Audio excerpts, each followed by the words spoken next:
Minute बचे हैं। अच्छा, बैन में जाने की तैयारी बंधन, ग्रैन्यूल्स, जीएमआर इंफ्रा, जीएनएफसी और इंडस टावर कर रहे हैं। वो डेटा पॉइंट्स आपकी स्क्रीन पर आ जाएंगे। बैन से बाहर निकल सकता है जी एंटरटेनमेंट, जहां पर पोजीशंस कूल ऑफ हुई हैं, लेकिन कल अगर बैन से निकलेगा और फिर और बिकवाली आ गई तो शायद वो बैन में वापस भी जाएगा।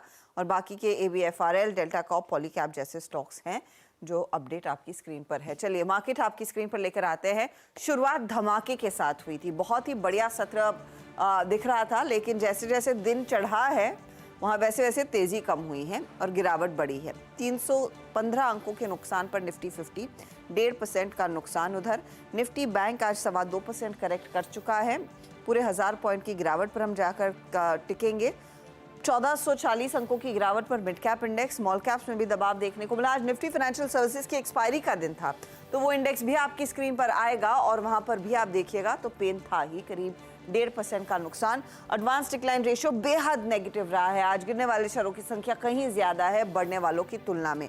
सेक्टोरली कहां प्रेशर था? एक तो बैंकिंग काउंटर्स थे, निजी बैंक, पीएसयू बैंक, दोनों में आज दबाव बनता हुआ दिखाई दिया। वो इंडाइसेस वीक है। पीएसयू इंडेक्स तो करीब 4% टूटा है। निफ्टी बैंक का हाल हमने देखा क्या रहा। आज रियल्टी कंपनियों में करेक्शन, क्योंकि ओबरॉय रियल्टी के नंबर्स बेहद खराब थे, तो वहां से भी दबाव बनता दिखाई दिया। इनफैक्ट आप देखिए ओबरॉय रियल्टी आज का बड़ा एक्सीडेंट। अब देखिए जी एंटरटेनमेंट, यहाँ तो समझ ही गया था मार्केट जैसी वो खबर आई थी कि जी सोनी का सौदा रद्द हो चुका है। स्टॉक 30% के नुकसान पर, biggest fall of its life time stock ने दिखाया है। दूसरी तरफ ऑफ कोर्स हमने देखा नंबर्स के बाद आईसीआईसीआई बैंक खुला मजबूती के साथ, लेकिन यहाँ पर जितनी एग्जूबरेंस सुबह में थी, बाजार बंद होते होते सिर्फ 2% के ही गेन्स बनते दिखाई दिए हैं। लेकर आते हैं आपके लिए वो पूरा हीट मैप, आपको एक अंदाजा लगेगा कि पेन कितना है। आज दरअसल क्लोजिंग पर स्क्रीन पूरी उलट चुकी है। जब हम खुले थे तब सारे तेजी वाले काउंटर्स थे एक लाइन को छोड़कर, अब सारे मंदी वाले काउंटर्स हैं एक लाइन को छोड़कर। सिप्ला का सहारा अच्छे नंबर्स पर भागा, वो सन फार्मा उसके पीछे तेजी में रहा। भारती में 3% का इजाफा। डॉक्टर रेड्डीज भी सिप्ला सन का साथ देता हुआ। हीरो मोटोकॉर्प, बजाज ऑटो थोड़े से पॉजिटिव साइड पर रहे, लेकिन दबाव कहाँ आया? टेक्नोलॉजी कंपनियों में वीकनेस देखने को मिली। ज्यादा क्रैक्स नहीं है, लेकिन हल्की मुनाफा वसूली टीसीएस, एलटीआई, माइंडट्री, इन्फोसिस जैसे काउंटर्स में साफ देखने को मिली है। प्रेशर कहां पर था?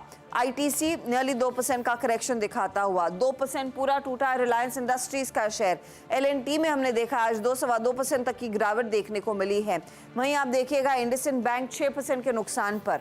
कोल इंडिया, एसबीआई लाइफ, ओएनजीसी, अदानी पोर्ट, एसबीआई जैसे काउंटर्स में दबाव देखने को मिला। In fact top loser IndusInd Bank रहा है और यहाँ पर कुछ बाजार के जानकार वो जी के साथ तार जोड़ रहे हैं। तो इधर भी हमने देखा अच्छा खासा बिकवाली का दबाव। एचयूएल जैसे काउंटर्स पूरी तरह से आज बिखरता हुआ मार्केट, और ये across the board sell side की पोजीशंस बाजार में आती हुई दिखाई दी है, बिना किसी नेगेटिव क्यू के इंटरनेशनल मार्केट से। चलिए लेकर आते हैं सीधा सौदा का अपडेट।